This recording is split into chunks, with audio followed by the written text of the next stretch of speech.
Previously in September of last year, National Assemblyman Kim Jun-hyuk of the Democratic Party of Korea proposed an amendment to the Act for the Development of the Popular Culture and Arts Industries, calling for the reduction of maximum working hours for teenage entertainers including K-pop idols, trainees, and child actors.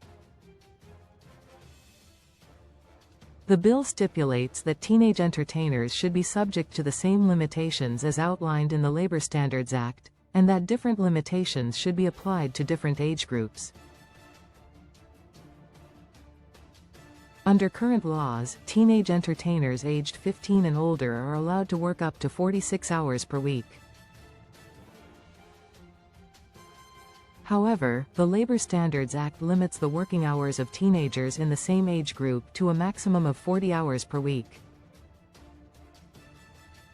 The proposed amendment would then reduce the maximum working hours for teenage entertainers aged 15 and older from 46 hours to 40 hours per week. Now, on February 13, KST, the Korea Music Content Association, KMCA, issued an official statement opposing this amendment, claiming that the amendment is being pushed without sufficient discussion with the recording industry and portrays the entire music industry as unfair without a proper examination of the industry's current environment. The KMCA statement is as follows. 1.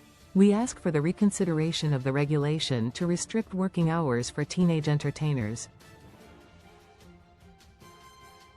The proposed amendment, which limits the working hours of teenage entertainers, hereinafter referred to as teen artists, by subdividing their age groups, is a bill that disregards the realities of the industry.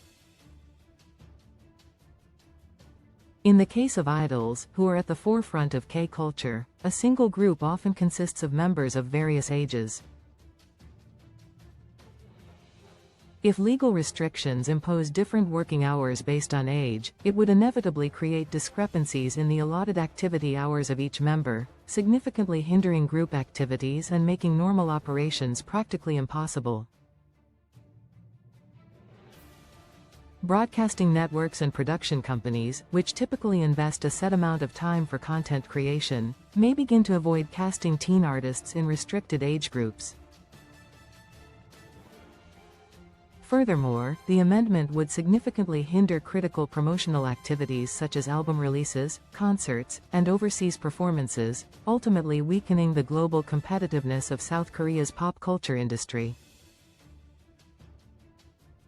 Fundamentally, such regulations contradict the principle of fairness in legal application. Without a legitimate reason, this amendment would create an unfair distinction between teenagers striving for academic achievement, often studying late into the night, and those pursuing their dreams as global entertainers.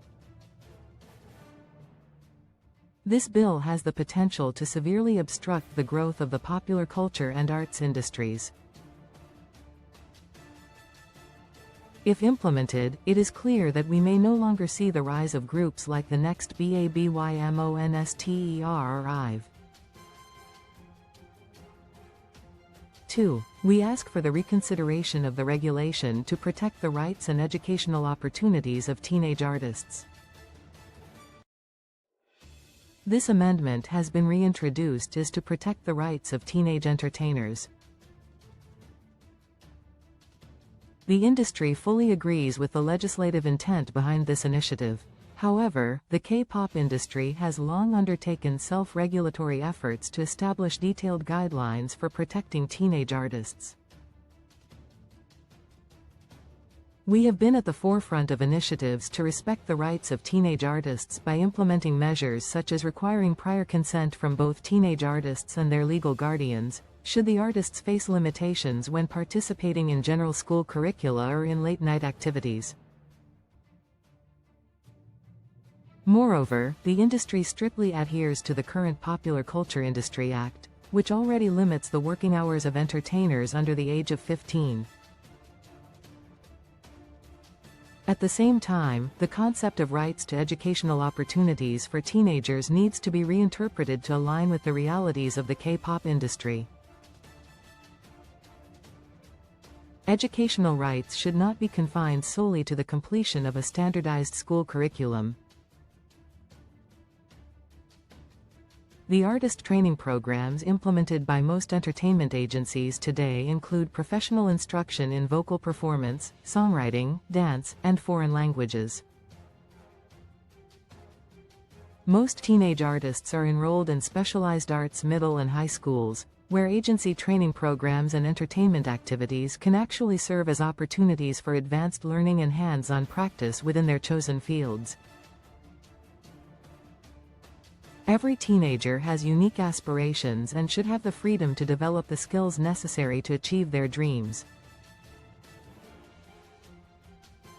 Forcing aspiring K-pop artists to follow a rigid, standardized school curriculum would infringe upon this diversity and limit their potential growth. 3. We ask that the National Assembly pursue amendments which accurately reflect the current realities of the cultural industries.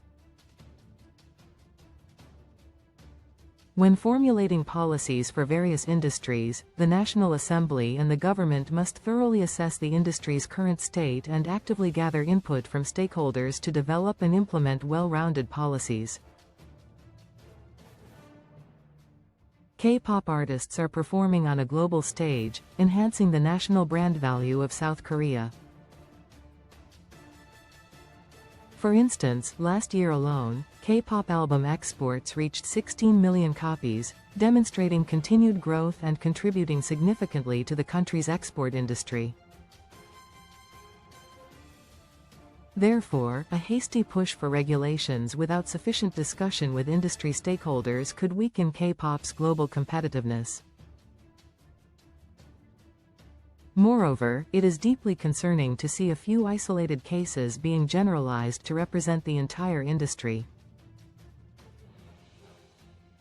The popular music sector recognizes its responsibility to develop the K-pop industry in a way that is fair and sustainable, and it has continuously strived to do so. This commitment stems from an awareness that K-pop's current status has been achieved thanks to the support and enthusiasm of the public. Thus, South Korea's popular music industry will continue to pursue the sustainable growth of K-pop, striving to meet the expectations of the public. 2025. 2-13. See also, BABYMONSTER named new brand ambassador for Korean makeup brand Banila Co.